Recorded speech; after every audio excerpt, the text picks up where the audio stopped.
Hello, everyone. Welcome to the 15th episode of season 2 of the podcast Society and Stuff with your host, Joseph Iceman. The musical introduction of this podcast is brought to you by Blue Dot Sessions. The name of the song is Celestial Navigation, a really great piece of music that I think fit the mode for this podcast. The topic of this episode is about Paralympics. That is why I have a guest. He is the inspiring speaker, entrepreneur, and elite athlete, a versatile individual with an impressive background spanning both sports arenas and the business world. Despite his relatively young age, he can look back on a long and successful working life where his experiences in leadership,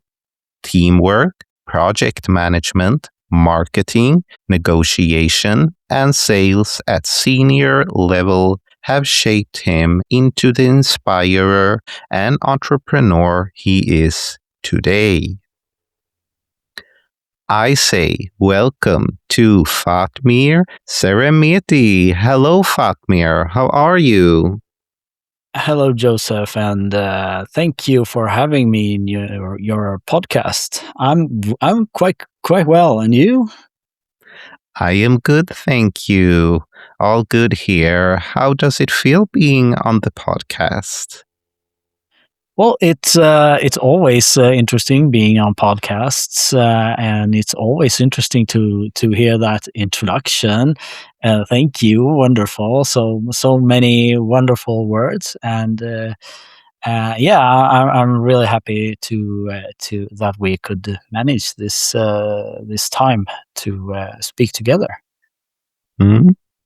Perfect. Have you been on a podcast before?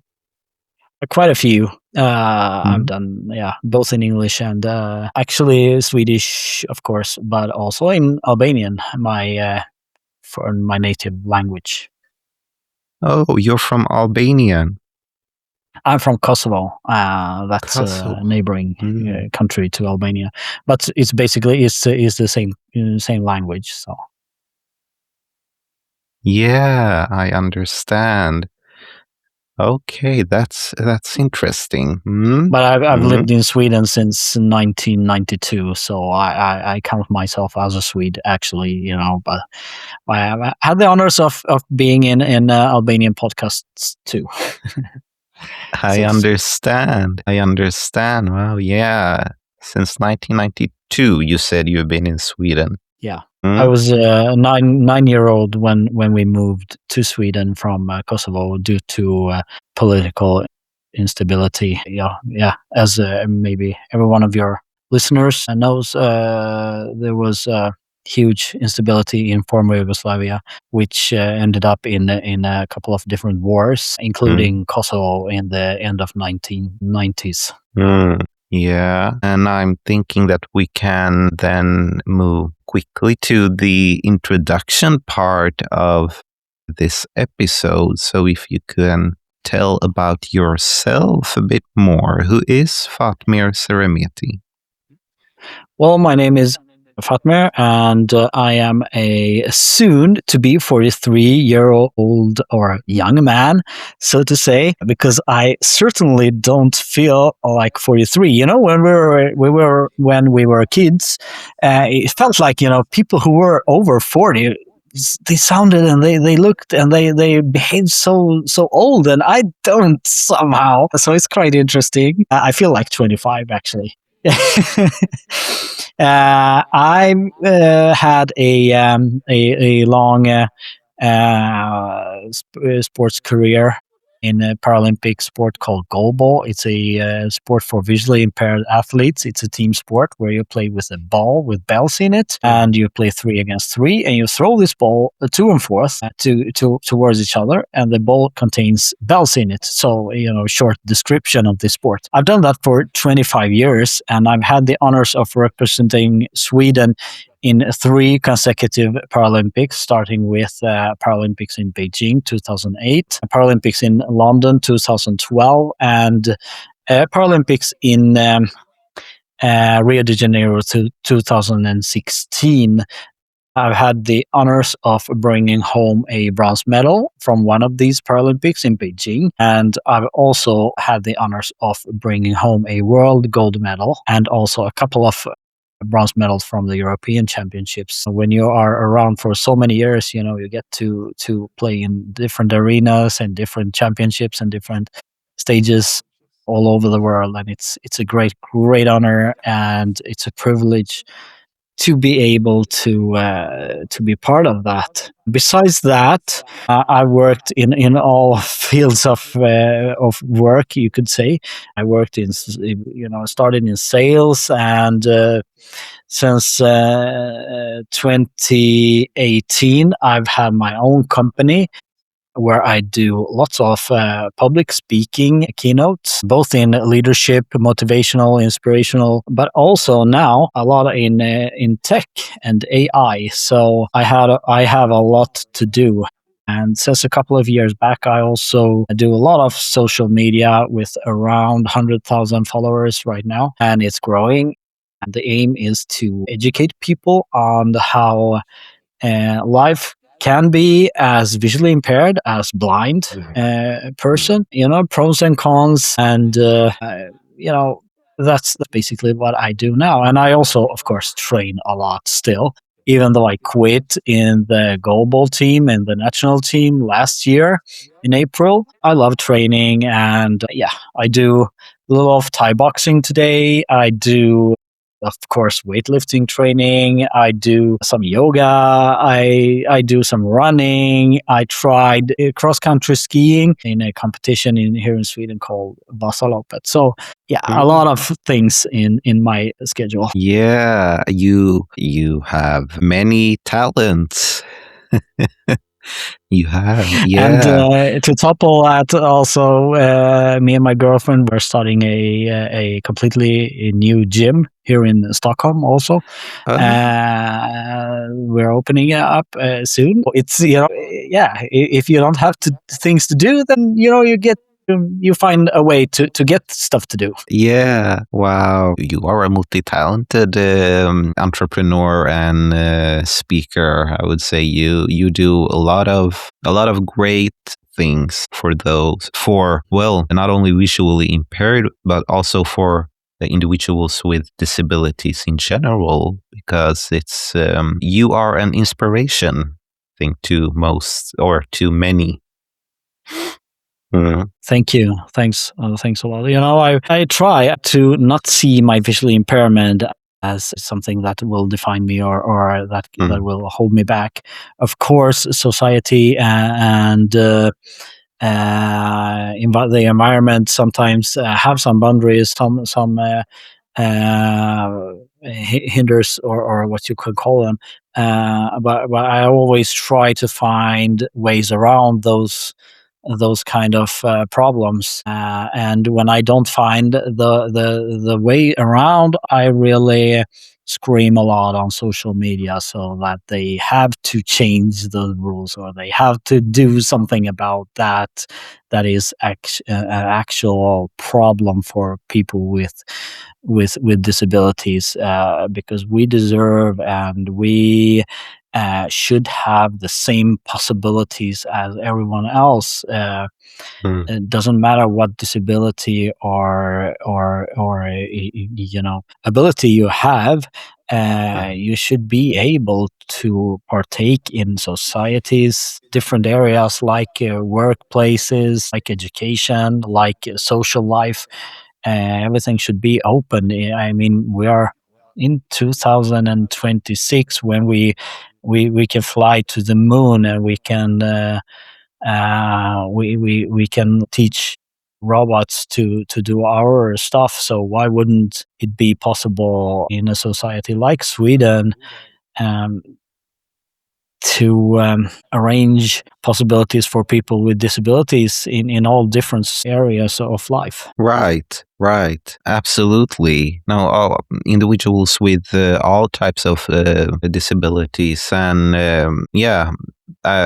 really, no, you got it all right. It's, I mean, that's how it should be. That instead of being like an outcast, of society, and just because, well, may not follow any norms or whatever, and etc. That you can't be looked down on, and I see your posts on social media, and I see that you really do rant, or you roar at the comments that you get on social media. I think that's great because it really shows the ignorance in society to those who have disabilities, all sorts of disabilities. And I mean, as you mentioned, it's 2026. We should have moved on since a very long time ago. I mean, people should understand now. Or Yeah, yeah. you're completely right. I tend to present myself sometimes as a visually impaired guy with a huge attitude, and I do not apologize for that, because we have for so many years, for so many decades, promoted individualism and people to take their own right and their own space and their own place. But when a person with disability does that, oh my God, now it's a problem. What's this? So that's why I do not accept. I will not be quiet. I will not. I will put these people out that are behaving in a manner that is not acceptable against people with disabilities, especially. And it can also be situations or discrimination in society, or whatever.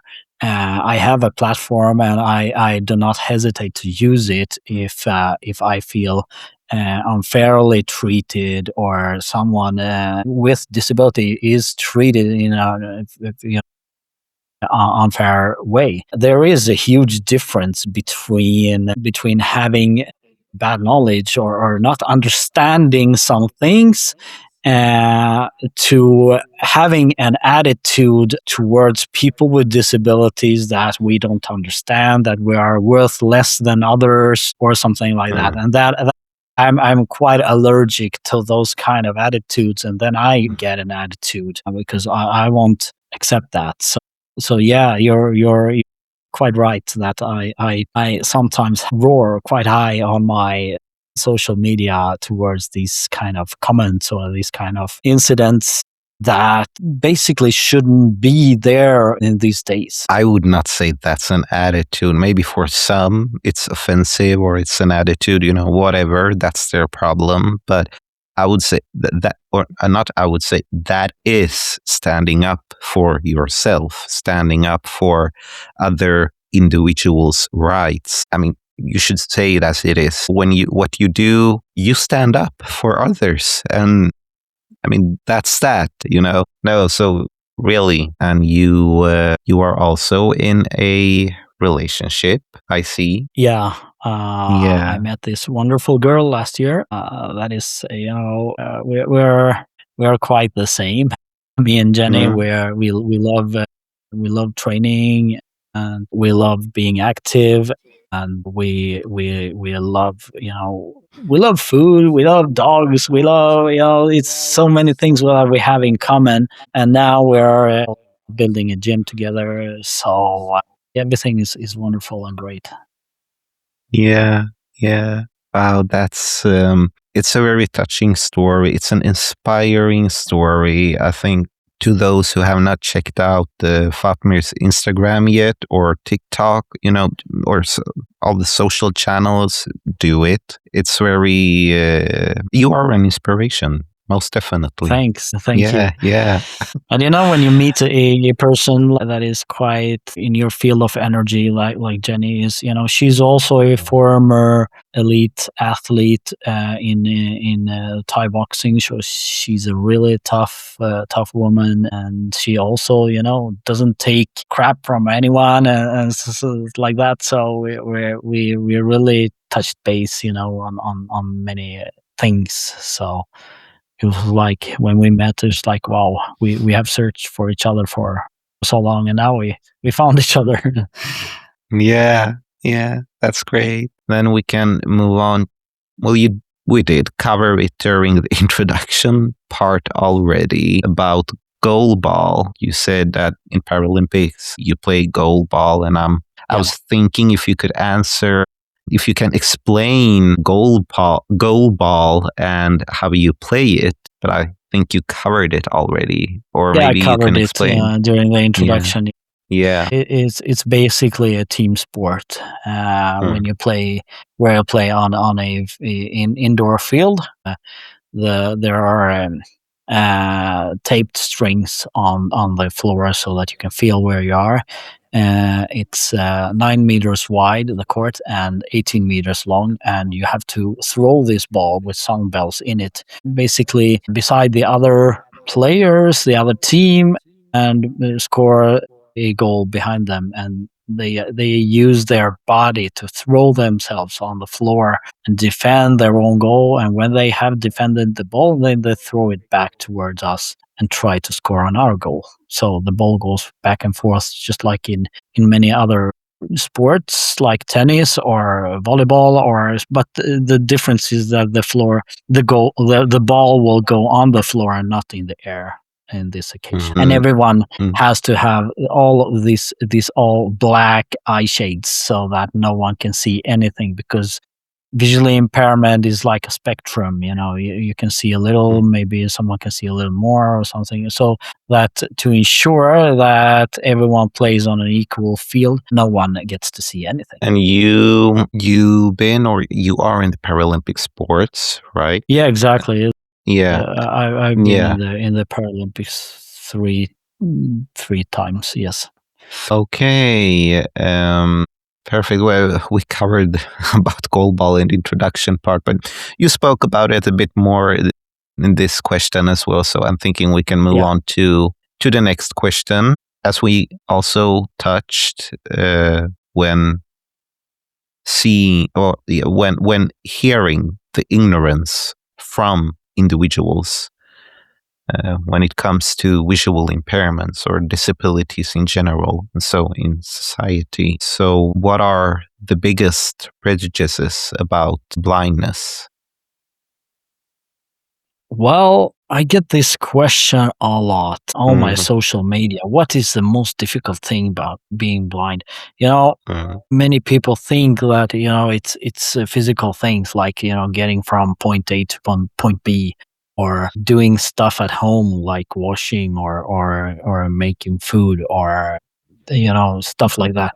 Actually, the toughest thing with being blind is other people's attitudes and presumptions about me as a visually impaired individual, because I am a highly accomplished person, but average people tend to really not understand that I am so capable. In many occasions, they want to overhelp me, or they want to over clear things, or they want to just give me very easy tasks or something like that, and they think that there is something wrong with my thinking also, or with those things. I think other people's presumptions or other people's attitudes is the absolutely most difficult thing to cope with. And I don't think that's exclusively for me as a blind person. I think that is something that many people with disabilities experience every day. And it doesn't matter, what kind of disability you have. If you have visual impairment, or you are sitting on a wheelchair for any reason, or if you have like another kind of diagnose, like I don't know, autism or something like that. Mm. People Mm. doesn't understand how capable people with disabilities actually can be. They just see the disability, and they cannot see the abilities they have. Mm. Yeah, I hear you. I hear you. As a autism speaker myself, as you mentioned, people do only see the disabilities, but not the abilities. It's the abilities that we need to strengthen, and that you know. I mean, if you look at it, even people have disabilities. I mean, all of us have something. Why the need to point it out? Yeah, Yeah. yeah, that's how it is. You are a speaker, and I'm one of the lucky ones who have heard one of your speeches. It was, when was it that we met? I think it was it 2023 in winter time, something like that. A couple of years Yeah, ago. it could be a couple of years ago here in Yeah, a Stockholm. couple of years ago we met when we met at Funktionsrätt Stockholms län.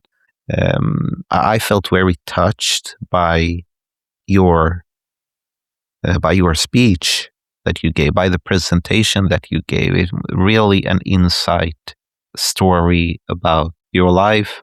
So yeah, very inspiring. So when you give speeches, would you say that you reach out with your story? Yeah, you could say that, absolutely. I use my story as a thread in my speeches, and I always connect that to something that, for example, a company or an organization are working with right now, because everyone's got a story, and everyone's stories are basically very interesting. But when you do work with public speaking, when you do work with keynotes on a level that companies need, you also need to think about, how can I use this story to give something to these people that they can use on their workplace and individually at home when they get home after work?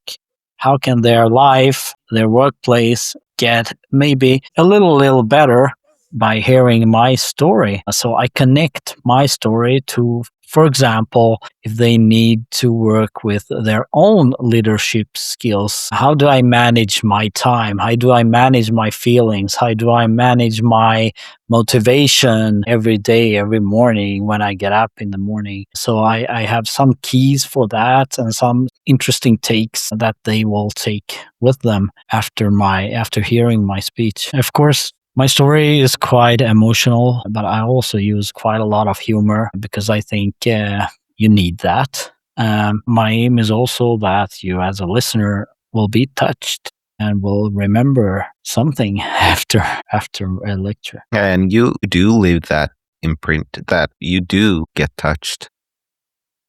Thank you. Have you ever experienced, though, from companies or from people that they can book you, they can listen to your speech, but they only do it for, well, just something to have nicely shown on their resume, that they seem to not, that sometimes after they have heard your speech, you can sense that when they when they come towards you and they ask a question, and you can be like, well, then you have not listened to what I have been telling you. Like, have you experienced situations like that? Well, it was a long time ago, maybe maybe 10 years ago or something like that, in the beginning of my speaking career. You know, how to say this? I think it's a matter of the price tag. It's quite pricey to book me now.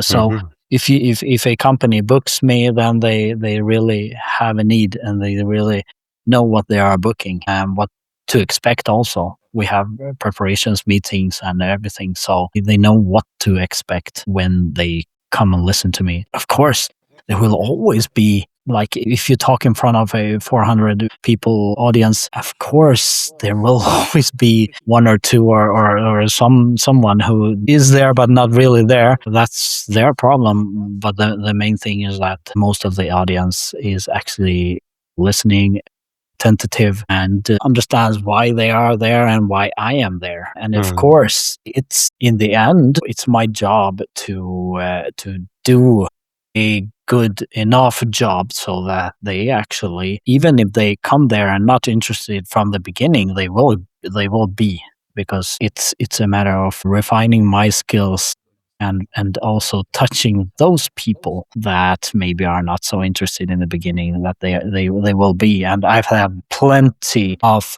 people coming to me or writing to me afterwards and saying, hey, I just went to this speaker event where you were speaking, and I was sent there by my boss. I was not so interested, but now, wow, you touched me, and you made a huge difference, and that makes me really happy. Yeah, that's great. They reach out to you afterwards. Yeah, many does, of course. Many does, yeah. Well, then Yeah. it does something. I mean, it makes an impact then.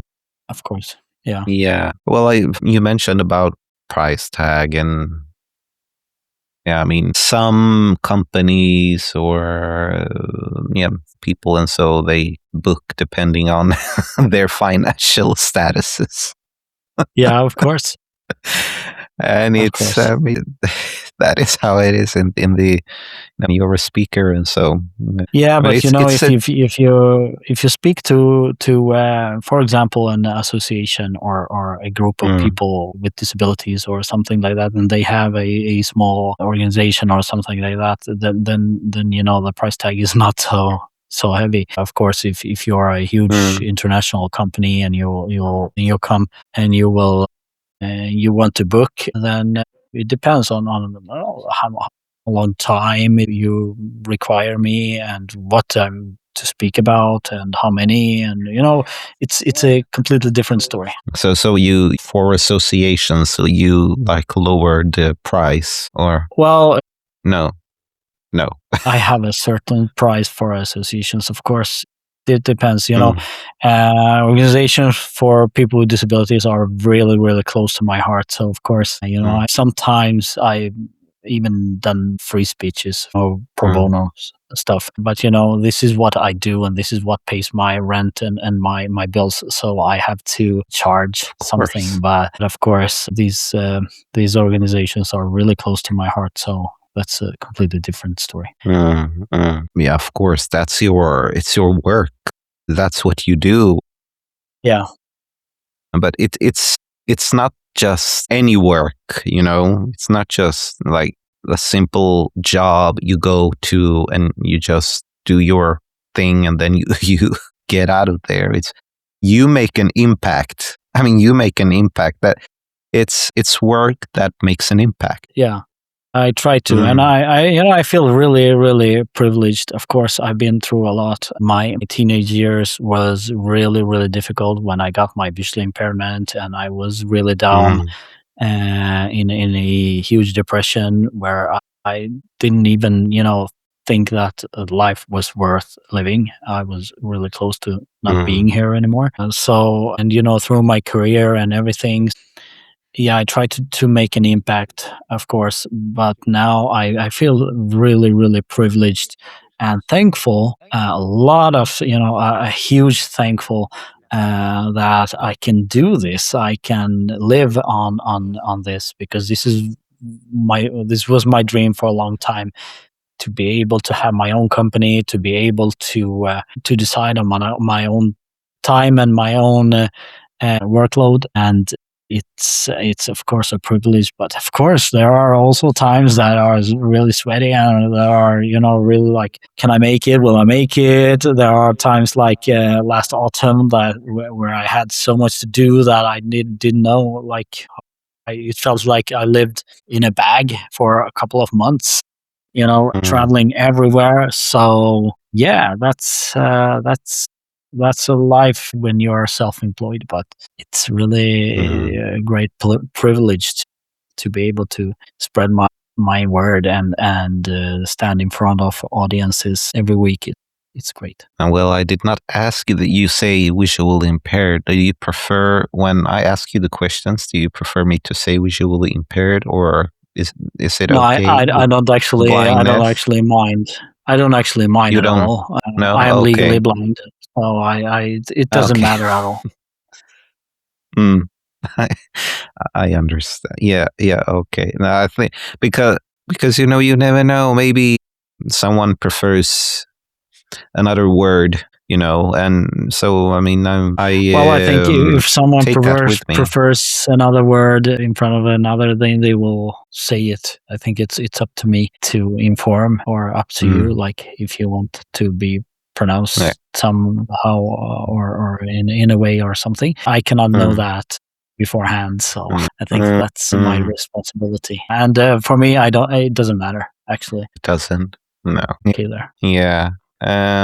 Perfect. Then we can move on. You always talk about in your speeches, but also in your social media channels about accessibility for individuals with all kinds of disabilities in society, and how it is very important with accessibilities, and how society cannot just, be that you must adjust to how it is.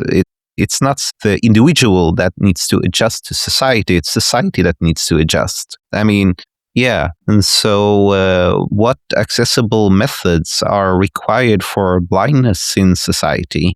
Well, that's an interesting question, because there are quite a few. You should be able to rely on society to provide some kind of basic living standards, like, for example, having a possibility to take a taxi to your work, or to your sports activities, or to pick up your kids at the kindergarten or at school, or whatever. That's the basic thing. We pay a lot of tax in Sweden, for example. Half of what I earn goes back to the state in taxes and other methods. So I think that's really something we should be able to have without having to scream our lungs out. The thing is, like, for to be able to have a guide, I think should be also something really important for people with visual impairment or severe blindness, because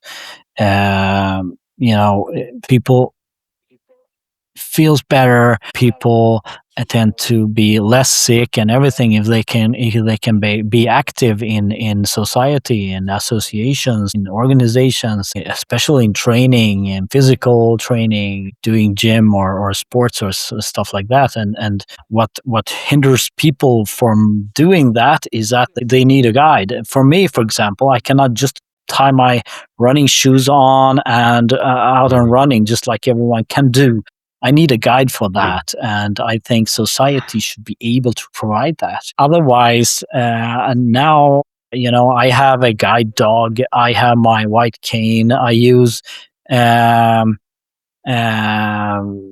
technical solutions like screen readers, and to be able to access digital information, all sorts of information, like from websites, shopping, banking, social media, emails, everything I can do on my own, because of huge companies that made accessibility as part of their core values, like Apple, for example. So it makes it possible for me to be able to partake in society in almost equal manner as everyone else. Talking about digital accessibility or digital access. So yeah, I use a lot of digital solutions. What I also would need, and not me personally, but I would love for society for example, Sweden or the West world, the rich countries like we are living in, to have even better education for people who get a visually impairment late in their lives, or people who are old and lose their eyesight because of old age or something, to also be able to learn and understand that there are lots of digital solutions, because I can understand and I see that there are a lot of panic when you get visual impairment, or so suddenly you cannot read with your eyes, and now you have to teach something to learn something else, and there is no state or solution for someone to actually help you educate yourself in these kind of things. Of course, there is uh, this what you call it? It's like Syncentralen. Yeah. Well, care agencies, healthcare Exactly. providers. Yeah. Yeah, exactly. There are these healthcare providers where, for example, if I need a white cane, I can get that for free over there. But what I lack there is like, okay, now I have a white cane. Can someone please teach me how to use this in the proper manner? Because it's not so easy to learn that by yourself, and that we are lacking in Sweden.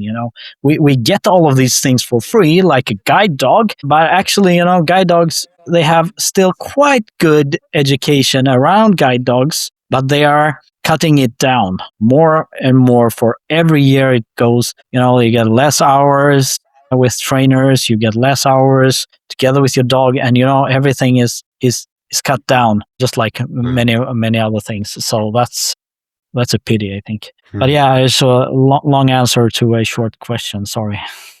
No, it's great. This is what it's all about. During this podcast, it's all about the free speech and all about you. I think it was a very great answer to that question. Thank The you. listeners will. I'll think that the listeners will also find it. Will think that this episode really that the questions you are giving are insightful, because just like your speeches that are also insightful, like this interview will also be very insightful. Yeah. You run your own business, and I do not know, have you worked like before you started your business, or maybe before it took Yeah, off, I did you worked. work someplace else? I did in lots of places, both in a sports association and in a blind association, also for visually impaired people. And I also worked on a private sector in the sales. In sales and sales management, and yeah, it's interesting, because the steps or the barriers to coming into private sector, you need to be quite bold, you need to be quite, have an attitude, have a sense of being quite tough.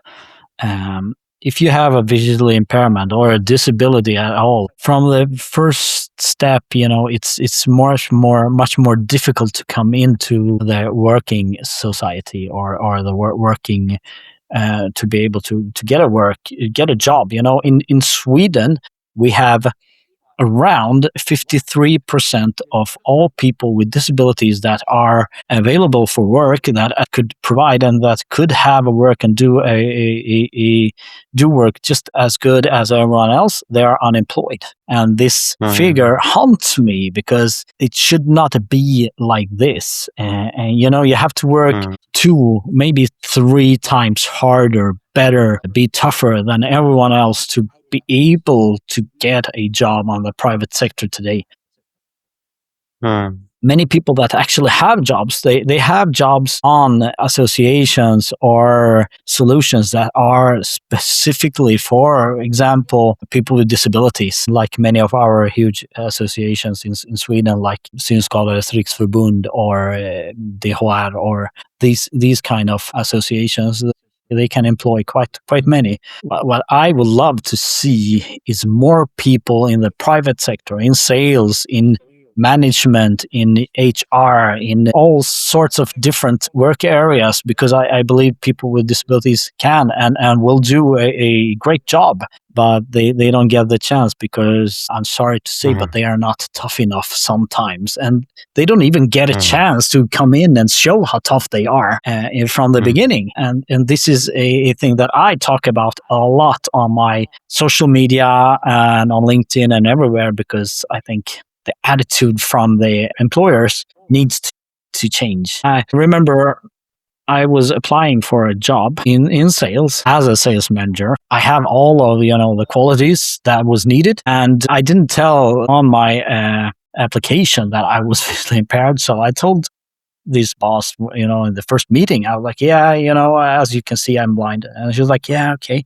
And then he asked this, sorry to say, this completely idiot question, this stupid question, like, well, if I employ you, will I have to have one of my staff, bring you from the bus station every day? And I was like, listen, man, I'm here now. Yeah. Did you have to come out and meet me at the bus station? No. How did you think I got here? It's like, can you please just think a little longer than your nose can reach? Then this was the exact words I told him. And then he said, yeah, I see you got an attitude, but you got the job.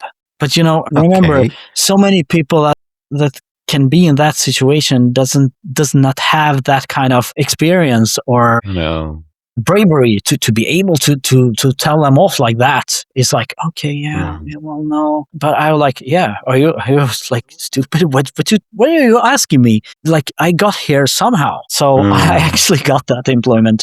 But it's really interesting because he didn't say that to be rude or to be because he's a bad person. He's a wonderful person. I got to know him later on. But the thing is, it's so much knowledge that lacks in society, in employers' worlds. And here we have a huge area that knowledge is lacking, and we need to educate these people. I think you covered the next question I was about to ask. It was, have you experienced workplaces and companies that lack accessibility for disabled individuals? But maybe you have something else you want to share. Yeah, I have, because that's a really, really interesting question. Because remember the figure: 53% are unemployed. Take the both private sector and state or regional or municipalities or healthcare or whatever of these areas that could be a huge employer for people with disabilities. When they buy or require communication systems or journal systems or stuff like that, they do not count in. They do not ask for. Is this program? Is this system able to be used by a blind person with a screen reader?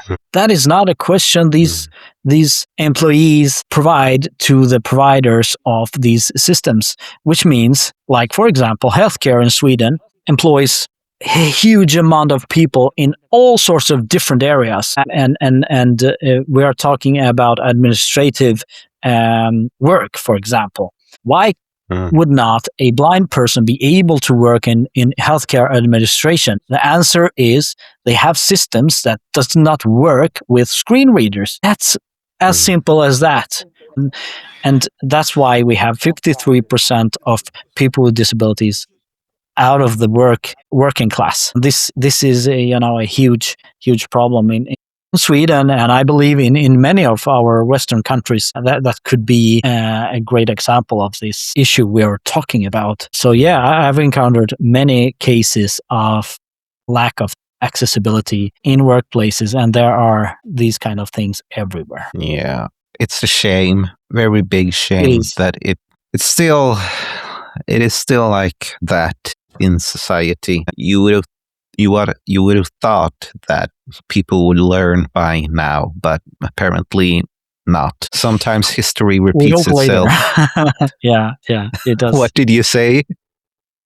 We hope that they will learn. But recently, I read about many of the largest regions in Sweden. They bought in this new journal system for healthcare, for example, and it's not in use yet. So it's a new system, but it will lack accessibility. And these kind of things that it makes me mad, really mad, because why? Why do you do like that? It's crazy. It is. Yeah.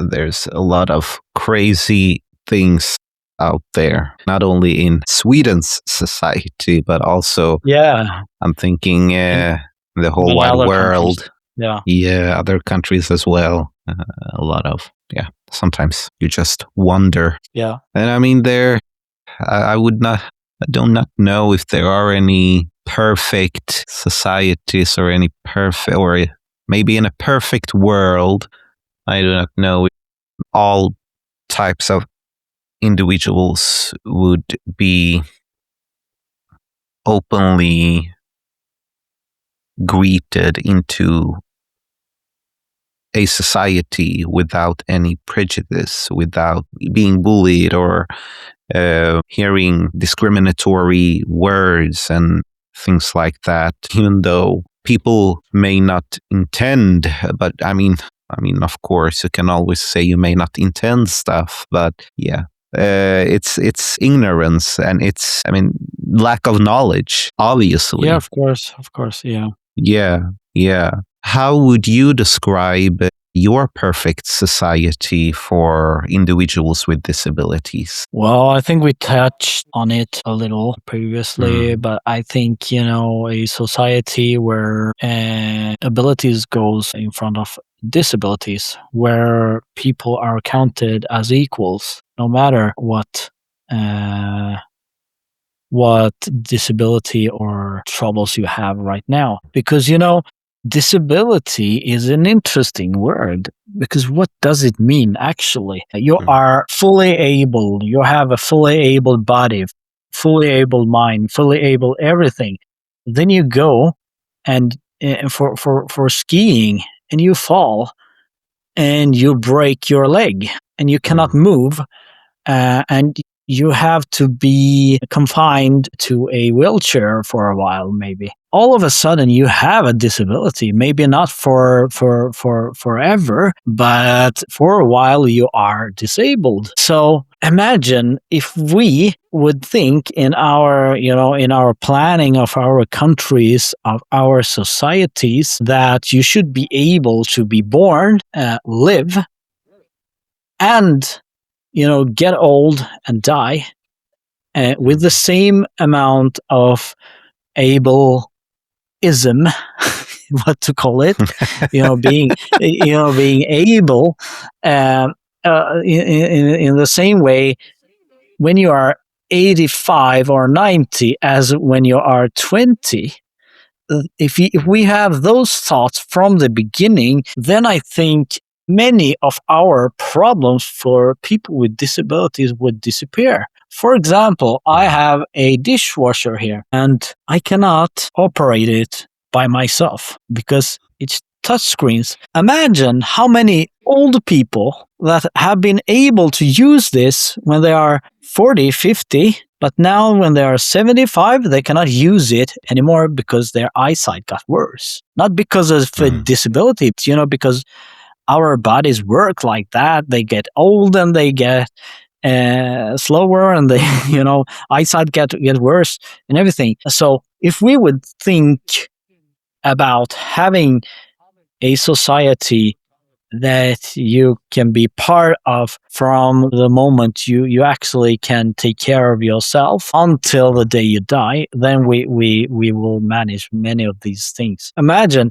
if you have a huge company, you have a CIO or a boss or of a sort that is really, really, really great for the company. And then he is in an accident. He loses his eyesight. What happens with this person? He's still able to do the work and to lead the company if he would be able to access all of the information, all what is needed for him to do the work without his eyes. But due to lack of that, they maybe need to get rid of this person that is a great asset for a company and find someone else that has to learn, that has to go through all of the steps to become as good as this person was. Huge loss, both for us as a society, for a company, for himself as a person. And this is cases that have happened for real, and this is really something that we need to talk about and to speak about and to have in our minds all the time. So a perfect society for me, well, it's a multi-dimensional society. That society will never, in my lifetime, exist, but we can go closer to that by doing things like we are right now. We are talking about it. We are doing a podcast. We are touching on these things, and hopefully, drop by drop, you will get an ocean. Definitely. This is why I have the podcast. It's all about, educate the educational purpose of it and to bring insight to people who to permanently remove, I would say, the ignorance in society. And I think that many more podcasts like these need to exist in order for a change to happen. That was the very last question of the podcast episode about Paralympics. Thank you, Fatmir, for taking your time being on the podcast Society and stuff. It was a great pleasure having you. So thank you. Thank you a lot for having me. It was my pleasure. Nice to hear. And we will probably get in touch. Yeah. Thank you. And I'm also on social media, so you can find me everywhere. Yeah. I'll make sure I'll put a description on all of your social media channels. Follow Fatmir. I just enjoy your posts. I just enjoy them. Like, you tell it how it is, and that's that. No filter, no nothing. Thank you. So you have a good one. Thank you. Take care. Thank you. You too. Bye.